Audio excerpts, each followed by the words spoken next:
Mga chocolate sila. May croissant pa. Dito na tayo. Ngayon yung menu.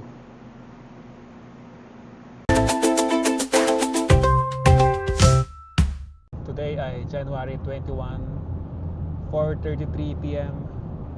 Ay, mahamog pa rin, no? Hindi ko lang kung nakikita nyo, pero ano pa rin, foggy pa rin. Ilan araw na. So ngayon may may meeting ako mamaya sa downtown, 6:30 p.m. Daan muna ako ng Thomas Hass. Bili ako ng croissant dahil birthday ni Kate sa Sunday. Bibili ko siya ng croissant dahil paborito niya yun. Dapat sa Angusti ako bibili, kaso sarado na sila ng 4:30. Kaya sa Thomas Hass na lang. Kaso 5:30 yata nagsasara yung Thomas Hass, 4:34 na. So tingnan natin kung meron pa rin silang croissant. Baka mga tira-tira na lang. So 18 minutes papunta doon. Wala naman traffic kasi yung traffic pabalik na ng palabas na ng Vancouver. Kaya wala masyadong traffic papunta ng Vancouver. So 18 minutes andun na tayo. Wala na pala akong gas, konti na lang. Buti napansin ko. So dahil muna tayo ng gas station. Tapos punta na tayo ng Thomas Hass.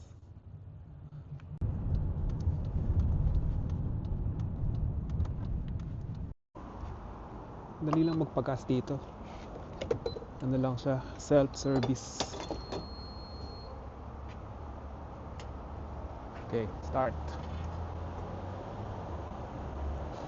Baka nasa $100 bucks.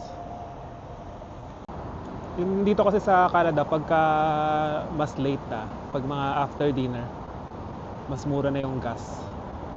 Ngayon dito tayo naabutan, kaya no choice, mas mahal ng konti, pero konti lang naman. $102 na. Yan na, $104.49. Daming tao dun, wala na akong makita. Lapit na tayo. Okay. Nagbayad lang ako ng parking. Buti na lang nagbayad ako. Kasi merong, ayun salubong ko, yung nag-check ng kung nagbayad ka. Ay, buti na lang nagbayad ako. Isip ko talaga nung una, di ako magbayad eh. Wala ka na tayo dito. Layo pa pala ng pinaradahan ko. Sa kabila, layo pa, mga 500 meters. Pero dito na tayo. Parang wala na masyadong tinapay. Mga chocolate sila. May croissant pa.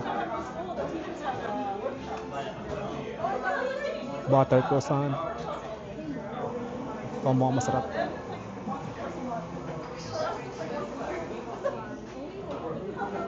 Hinahanap ko yung almond croissant, kaso wala na yata.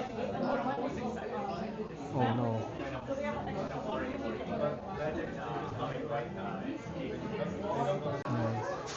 Wala na silang almond. Binili ko na lang ham and cheese tsaka chocolate.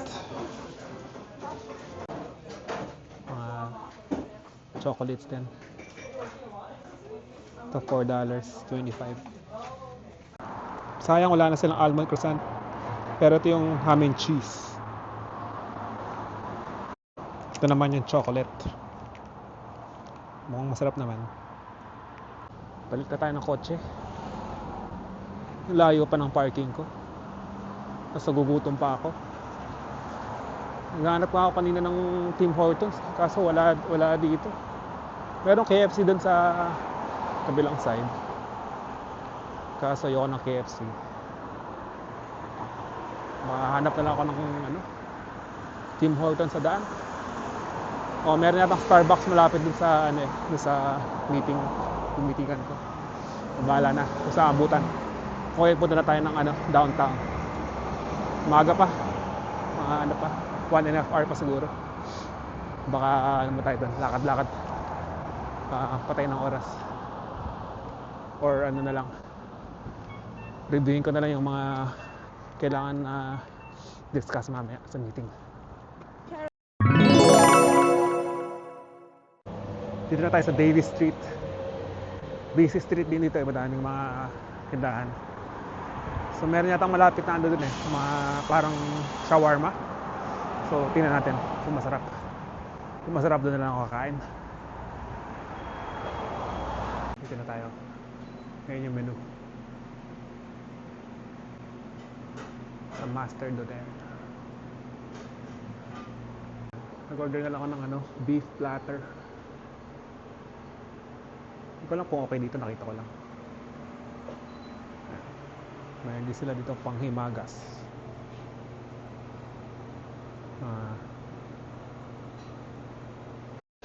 Ayan na, ang order ko.